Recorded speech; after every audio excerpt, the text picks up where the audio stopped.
He looked so frail in that bed. I'd tell the guys later, like a goddamn bird. And there she was. The fluorescent lights hummed, a soundtrack to Dad's shallow breaths. Sarah, bless her heart, or what I thought was her heart, was scrolling through Instagram. Of course. Babe, she said, not even looking up, take a picture of me with your dad? Put it on your story. Everyone's gonna think I'm, like, a terrible girlfriend if I don't show support. Support. Right. I swallowed the lump in my throat. Sarah, he's not doing great. Maybe now's not the time? That's when it happened. The first crack in the facade. The snap. God, Michael, it's always something with you.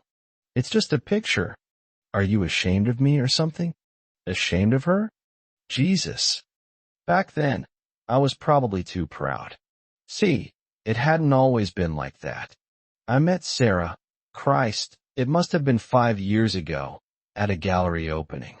She was different, wore this vintage dress. Actually seemed interested in what I did for a living software engineer. Not exactly glamorous. We talked for hours. She was funny, smart, seemed genuine. I was head over heels. I remember turning down a job offer in Seattle, a huge opportunity, because she hated the rain and wanted to stay in LA. I actually thought I was being a good boyfriend, a supportive partner. You know, doing the right thing. Doing the right thing. Yeah, right? That's when the Instagram husband training began. Every brunch, every hike, every goddamn sunset, it was Michael, take a picture. Michael, get the light right. Michael, my hair looks flat. I became her personal photographer, her lighting guy, her goddamn filter. I swear. Half our dates were just elaborate photo shoots for her followers. And the worst part? I started resenting it. The forced smiles, the staged poses, it felt so fake. But, like an idiot, I kept playing along. Because, you know, happy wife, happy life, right? Wrong. So wrong. And playing along cost money. Dinners at trendy places for the gram, weekend getaways to Palm Springs. New clothes for, well, you get the picture. Small things at first, but they added up. I'm not cheap, but I'm careful. Sarah? Not so much. I started picking up the tab for everything. Rent, groceries, utilities, even her damn shopping sprees. I tried to talk to her about it once, subtly, you know. Hey, babe, maybe we should look at a budget? Big mistake. Cue the waterworks. The accusations of being controlling, the whole 9 yards. So I shut my mouth and kept working. Provider mode, activated. Provider mode, fully engaged. And oblivious. That's the key word, right? Oblivious. I remember one post, a picture of her in a new dress that I paid for, naturally. Some dude named ChatFitness commented, looking fire, Sarah. Hit me up when you're in Venice. Harmless, right? Just some thirsty dude on the internet. I even laughed about it with her. Some guy's got a crush, I said. She giggled, batted her eyelashes, the whole performance. Oh. You know how it is, she said. Yeah, I thought I knew. I didn't know shit. That was the first red flag, flapping right in my face, and I was too dumb to see it. Then came the girls' nights out. Started once a month, then twice, then every damn weekend. Just need to unwind with my girls, she'd say, already halfway out the door, smelling like cheap perfume in desperation. I'd ask where they were going, who was going, just casual conversation, you know? But the answers were always vague. Oh, just around. You don't know them. Don't worry about it. And like a chump, I didn't. Not really. I trusted her. I wanted to trust her.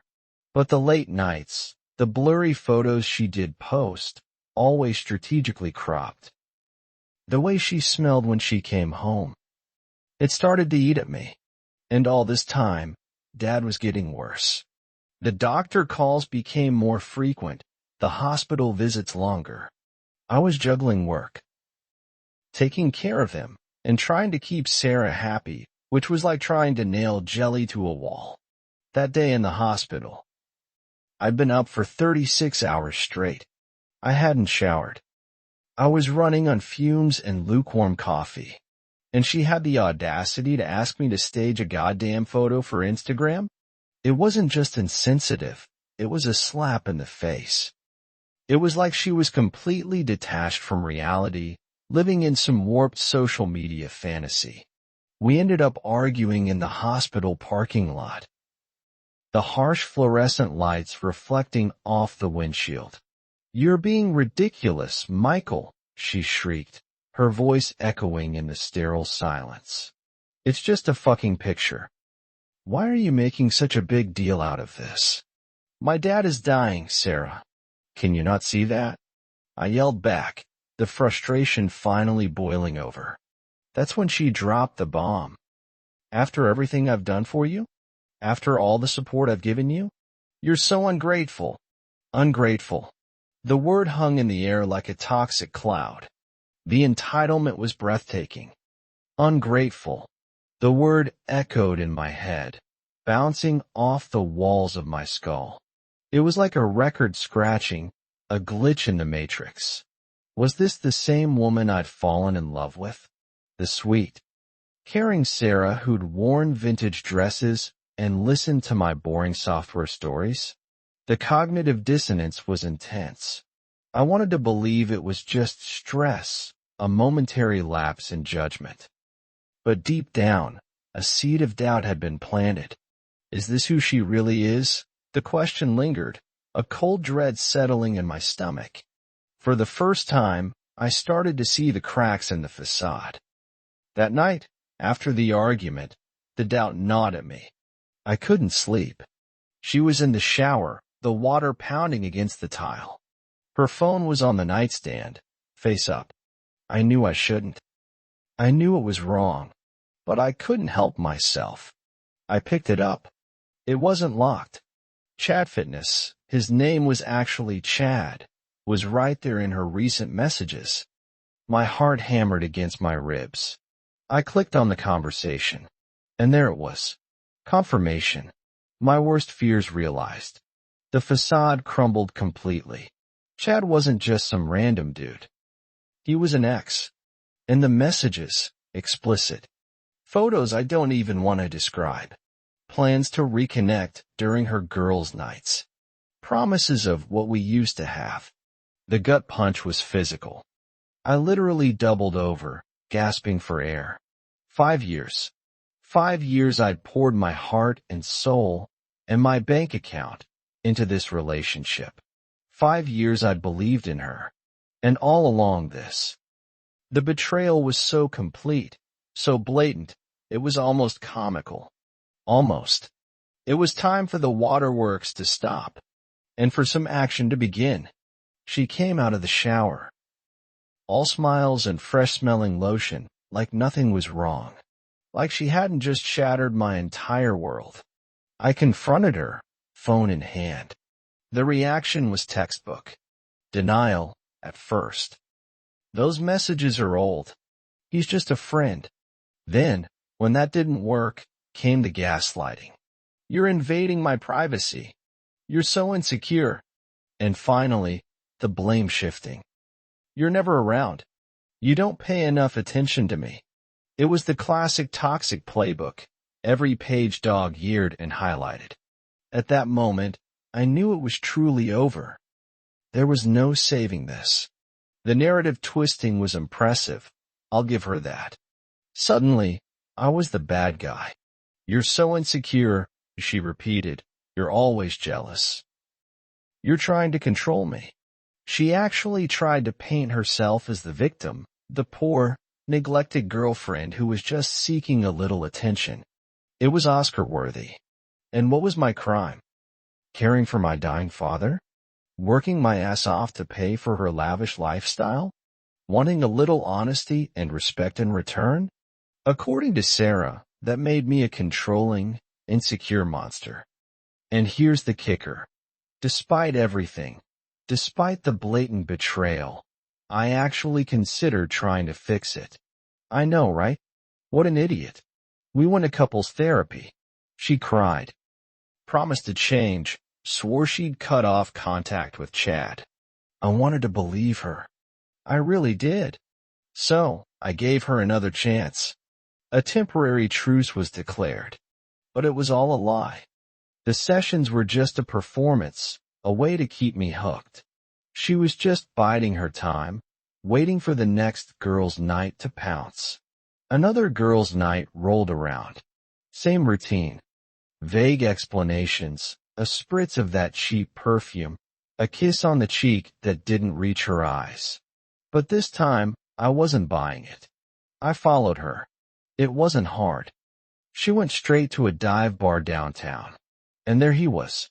Chad, all muscles and bad tattoos, leaning in close, whispering in her ear. They were laughing, touching, completely engrossed in each other. The sight of it, the sheer audacity of it, snapped something inside me. The last vestige of hope, of love, of faith, just vanished. I walked back into the apartment, packed a bag, and waited for her. When she finally stumbled in, reeking of booze and cheap cologne, I was calm. Too calm, probably. There were no tears, no yelling. No histrionics. Just cold, hard truth. I know about Chad, I said, my voice flat. I followed you tonight. I saw you. The color drained from her face. For once, she had nothing to say. It's over. Sarah, I continued. Get out. Now. The red pill slid down smooth. Objectively, this was the best outcome.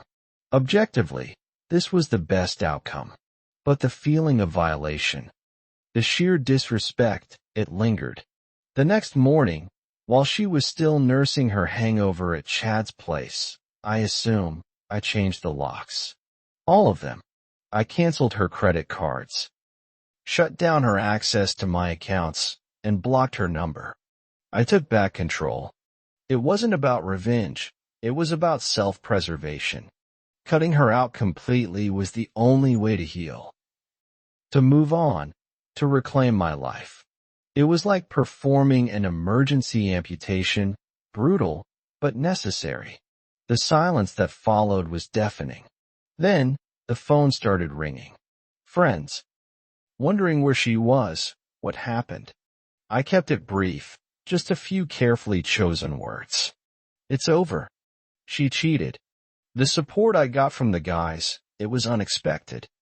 They didn't offer platitudes or empty sympathy. They just listened, nodded, and shared their own stories. Turns out, I wasn't alone. We'd all been there, played the chump, missed the red flags. It was a male bonding moment, a shared understanding forged in the fires of relationship hell. Of course, it wasn't over. Not really. A few days later, the social media storm hit. She painted me as a monster, a controlling abuser, a gaslighter, the irony. She played the victim card to the hilt, seeking validation from her army of followers. But I didn't engage. I didn't respond. I muted her, blocked her, and focused on my own healing. Let her have her 15 minutes of fame. I knew the truth. My friends knew the truth, and that was all that mattered. I refused to let her drag me down into the mud with her. And then, something amazing happened. Freed from the emotional and financial drain of the relationship, I started to thrive. I threw myself into my work, rediscovered my passion for coding, and landed a new job, the one in Seattle I turned down years ago. It was a huge opportunity. A chance to finally reach my full potential. I was making more money than ever before, living in a cool apartment overlooking the city, and feeling genuinely happy. I reclaimed my financial independence, my career, and my life. Dad passed away a few months later. It was peaceful, at least. And as I sat there, holding his hand, I couldn't help but feel a sense of relief.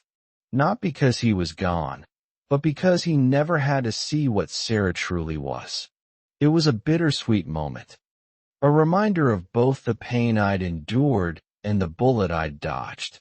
Imagine if I'd stayed with her, married her, had kids with her. The thought sent a shiver down my spine. I dodged a nuclear bomb. I tell ya. So, what did I learn from all this? A few things. First, trust your gut. If something feels off, it probably is. Second, self-respect is non-negotiable. Don't sacrifice your values, your career, your happiness for anyone. And third, don't be afraid to walk away. Sometimes, the strongest thing you can do is cut your losses and move on. I had to learn to love myself. The most important lesson? Red flags ain't just for communists, fellas. I had to learn to love myself. The most important lesson? Red flags ain't just for communists, fellas. And now? Well, I'm doing all right. I'm successful, independent, and finally at peace. I still see Sarah's Instagram posts from time to time, mutual friends. You know how it is. She's still chasing that validation. Still staging those perfect moments. Still looking for something she'll never find online. Me? I'm just glad I'm not the one holding the camera anymore. And if I ever get sick again, I can trust my story will be the only one posted, and it won't require a filter.